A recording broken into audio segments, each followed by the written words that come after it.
Naging usap-usapan sa social media ang isang segment ng noontime show na It's Showtime matapos mapansin ng mga manunood ang tila pagkakahawig nito sa naging mainit na eksena kamakailan sa Senado. Sa segment na Laro-Laro Pick, nagkaroon ng skit ang mga host na agad nakatawag ng pansin dahil sa mga linyang binitiwan at sa naging takbo ng kanilang pagtatanghal.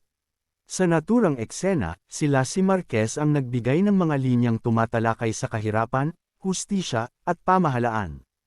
Habang binibigkas niya ang mga ito, kapansin-pansin naman ang isa-isang pag-alis o pag-walkout ng ilan sa mga host kabilang sina MC Mua, Vom Navarro, Kim Chu, Darren Espanto, Jackie Gonzaga, Sean Dominguez, Karil, at iba pang kasama sa segment.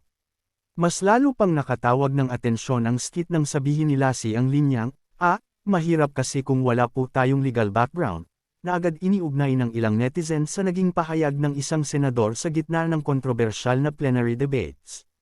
Sinundan naman ito ni Jong Hilario na sumigaw ng point of order na kahalintulad din umano ng mga narinig kamakailan sa Senado.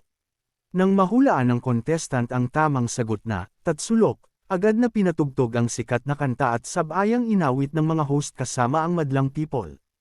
Ramdam ang enerhiya sa studio habang binibigyang diin ng kanta ang mga usaping panlipunan tulad ng kahirapan, hustisya, at hindi pagkakapantay-pantay sa lipunan. Nagbigay pa ng sigla sa eksena si Vice Ganda nang hikayatin niya ang audience na sabayan ang pag-awit. Dahil dito, mabilis na kumalat online ang mga video clip ng segment at umani ng iba't ibang reaksyon mula sa netizens.